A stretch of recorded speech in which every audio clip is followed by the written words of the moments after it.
Voici l'ambiance ici dans les différents centres de recensement de la préfecture de Blita.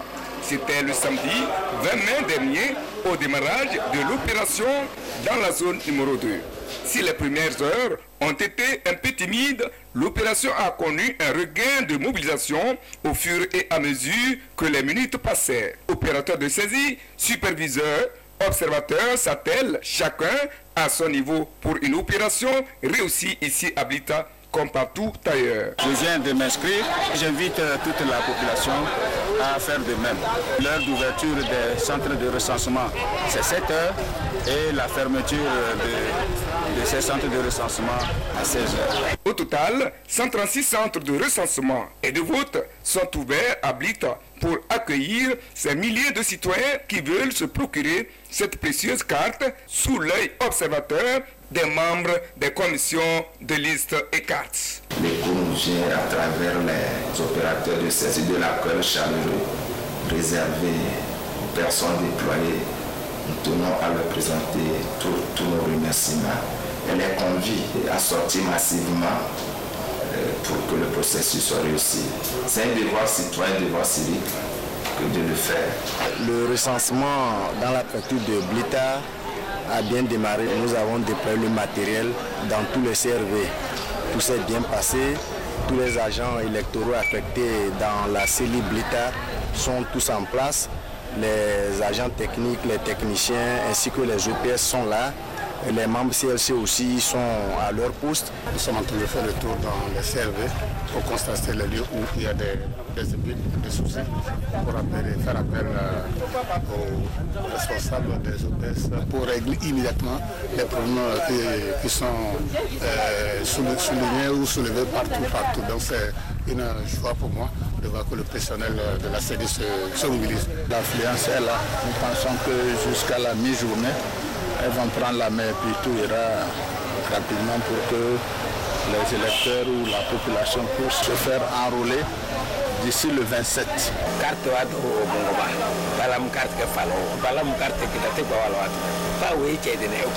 8 jours pour enregistrer ce monde qui se bouscule devant les bureaux de recensement qui fermeront leurs portes samedi prochain dans la deuxième zone, conformément au calendrier fixé par la Commission électorale nationale indépendante.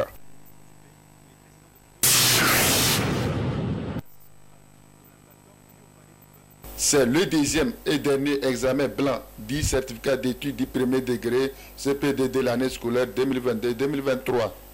Cet examen régional a démarré ce lundi 22 mai avec l'épreuve d'études et tests à l'école primaire publique à Goï-Kitidian et à l'école centrale d'Agoignévé.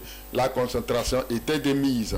Initié par le ministère des enseignements primaires, secondaires, techniques et de l'artisanat, ces examens blancs ont une importance capitale selon ces chefs centraux. C'est pour tester encore les enfants une fois de plus pour voir comment ils préparent leur CPD proprement dit.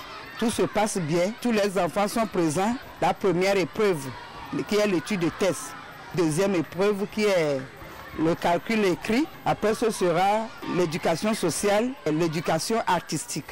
Dans notre centre à Goignivé, le CPD blanc se déroule dans de bonnes conditions.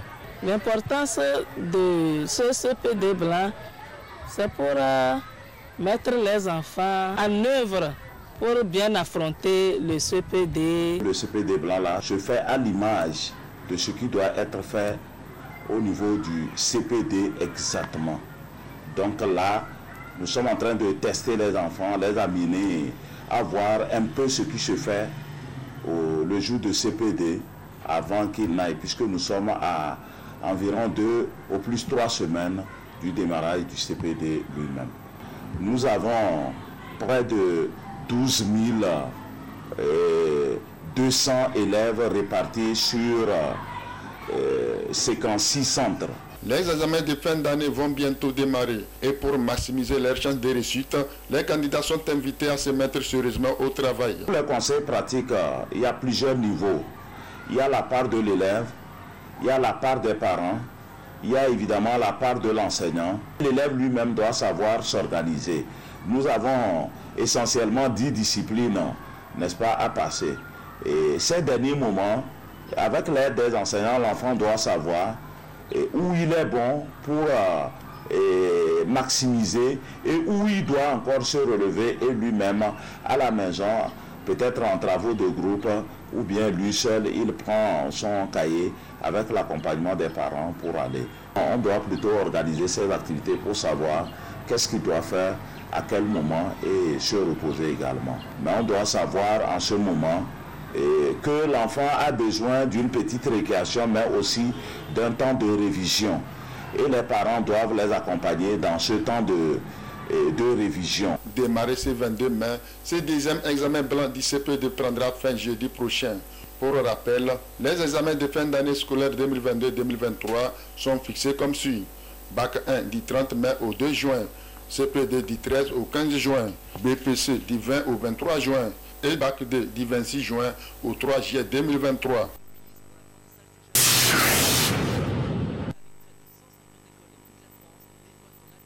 On parle de gros cœur lorsque le diamètre du cœur dépasse la moitié du thorax. Le gros cœur ou la cardiomégalie est engendré souvent par les maladies cardiovasculaires à long terme ainsi que d'autres facteurs de risque. Selon les statistiques des acteurs du domaine, plus de 70% des hypertendus ont le gros cœur au Togo. Pour détecter la cardiomégalie, plusieurs examens et analyses sont à faire. Le gros cœur n'est pas forcément synonyme de mort imminente. Il y a deux méthodes. La méthode directe, on ouvre d'abord le thorax et on prend le cœur, on le met sur la balance. La première mesure indirecte, c'est l'ECG, électrocardiogramme.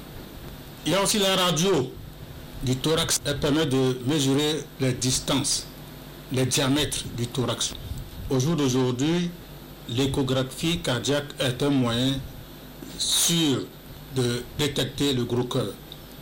Et lorsque, à l'échographie, on constate que la masse du cœur, le poids du cœur dépasse 115 grammes par mètre carré chez l'homme et 95 grammes par mètre carré chez la femme, on dit que cette personne a une cardiomégalie ou bien un gros cœur.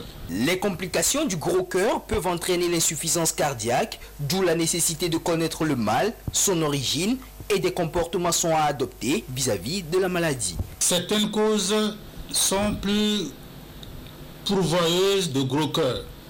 Chez l'enfant, ce sont les anomalies du cœur de l'enfant, causes génétiques comme la drépanocytose qui finiront par donner le gros cœur. Chez les adultes, il y a trois causes principales. En tête, l'hypertension artérielle. 1 200 000 personnes porteuses d'hypertension artérielle au Togo. Il y a les crises cardiaques, il y a les anémies. La prévention est le seul moyen de faire face à la cardiomégalie. Il existe deux modes de prévention, la prévention primaire et la prévention secondaire. Prévention primaire, c'est-à-dire empêcher que l'hypertension artérielle s'installe chez les individus. L'alimentation doit être saine et équilibrée. En deux mots, mangeons moins gras, moins salé et moins sucré. Activité physique adaptée à chaque individu. Par exemple, on doit marcher 30 minutes au moins par jour. Éviter le stress, les drogues aussi. Éviter le fait de ne pas dormir suffisamment. Prévention secondaire qui passe par une bonne prise en charge de l'hypertension artérielle, des crises cardiaques. C'est le médecin qui va intervenir à ce niveau-là pour donner les bons médicaments.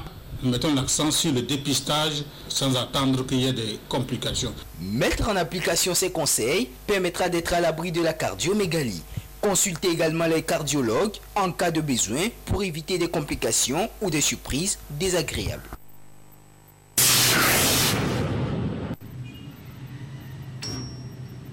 Un Koukao, c'est le nom donné à ce moulin de céréales.